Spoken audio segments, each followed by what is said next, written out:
Hey guys, what's up? It's Too Tall Tom here on a nice early morning on 420. Smoke the weed every day, bro. So today I'm going to be going into a lot more detail with Dark Souls 3. My thoughts, now that I have gotten onto New Game Plus 3, I've gotten extremely familiar with the game. I'm around level 150 or so. Probably pretty close to that. And I guess this will be kind of a follow-up to the review I did, because I haven't, when I did the review, I'd only beaten the game once, or almost beaten the game on my PS4 copy. So, some things I've noticed about this game, which I'm really liking, is there's a lot of references to previous Souls games. There's some areas that are like flat out like homages to Dark Souls 1. Most of the bosses seem to be homages to I forgot how to say that word, but to previous Souls games. Like I think Farron's Undead Legion is like basically got the beginning cutscene is like Bloodborne's Father Gascoigne, where he kind of like looks at you out of that angle.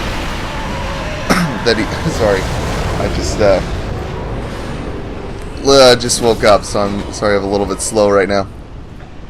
But yeah, Father Gascoigne, there is a boss that is referenced to have basically gone mad trying to I don't know what he's been trying to do. It's Osiris. He's basically the Seath of this game, and I'm waiting for VatiVidya to do some lore videos, because there's a lot of stuff in this game that I'm like, oh, that's really cool, but I prefer playing the game to piecing together the lore. I like, waiting for people like, Vati or Silvermonte or those guys who do it in a much more professional or much more entertaining way to put together the lore. What else? I like that they've staggered rings into New Game Plus, so now you can get +2 rings just like in Dark Souls 2.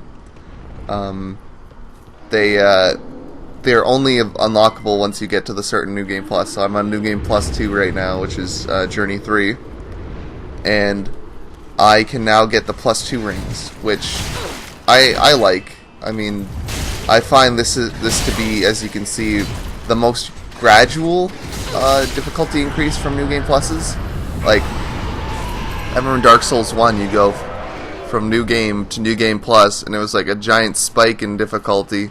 Same with Dark Souls 2 somewhat. And like, they just didn't know how to balance the levels perfectly, so the areas still have like the same feel.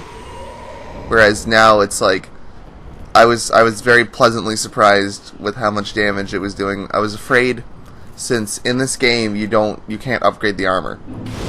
It runs off the similar playstyle to Bloodborne, where as you level up you get more physical resistance. So it's more like Fashion Souls, where you can just, as long as you can equip it and carry the weight, you can wear whatever you want.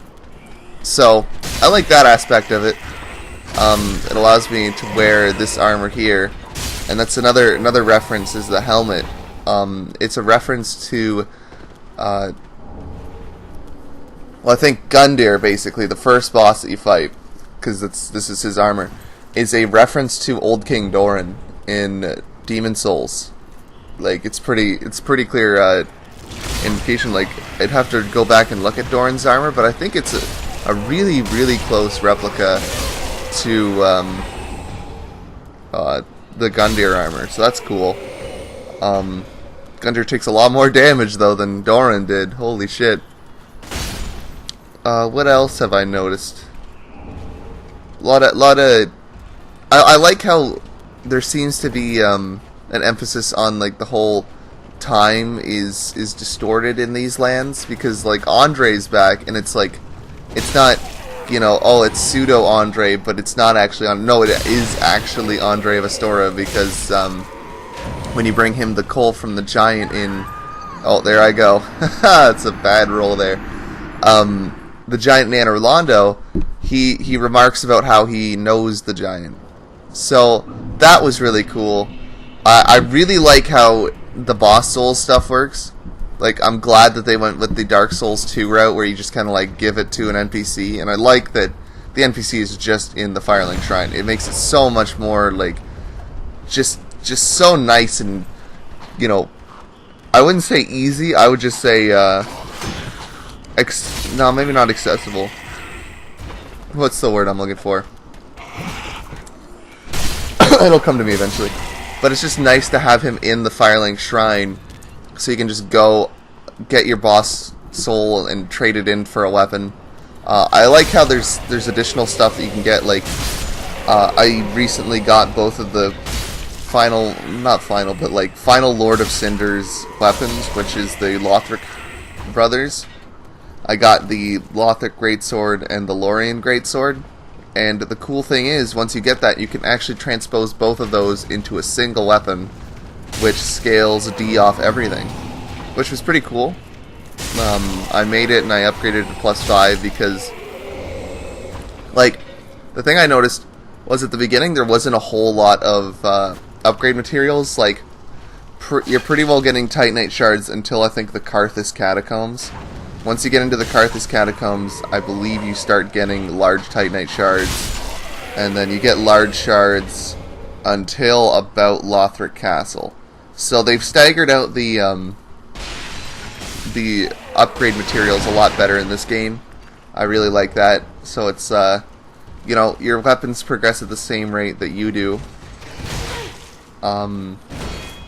I also like how the ashes work with the handmaiden. At first I thought she was just going to be, you know,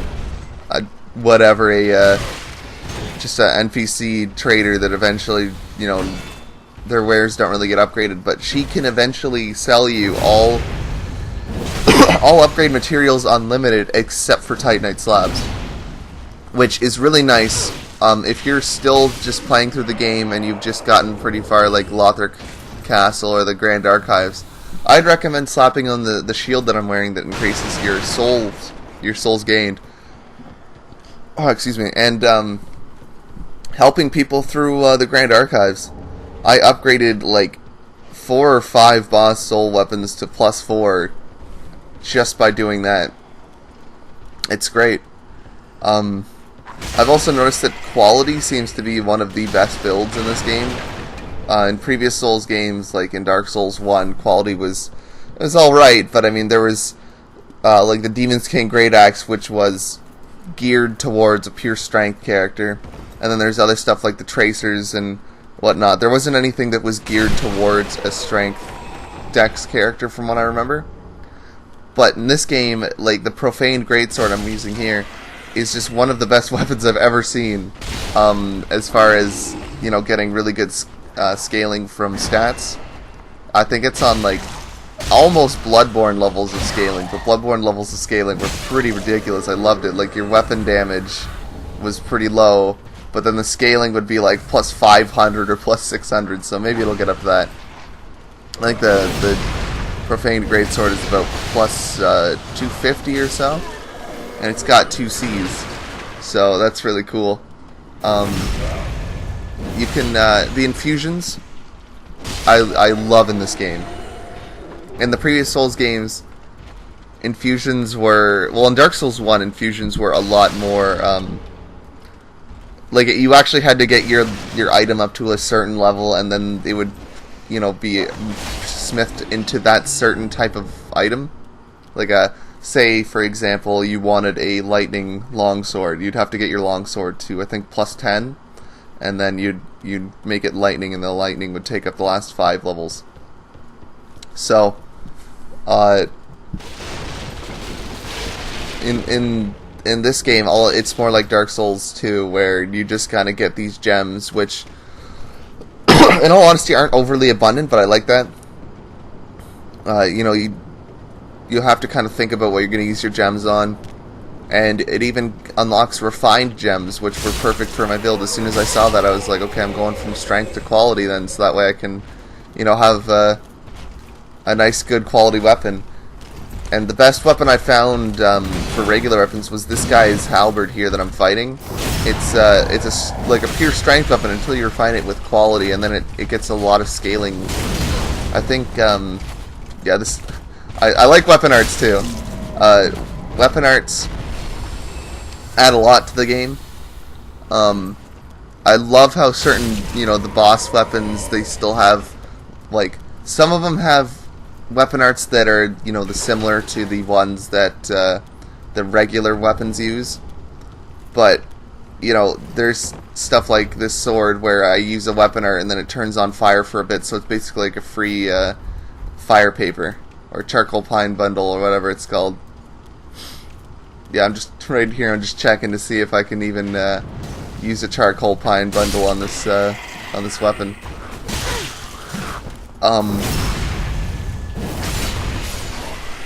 But anyway, so infusions.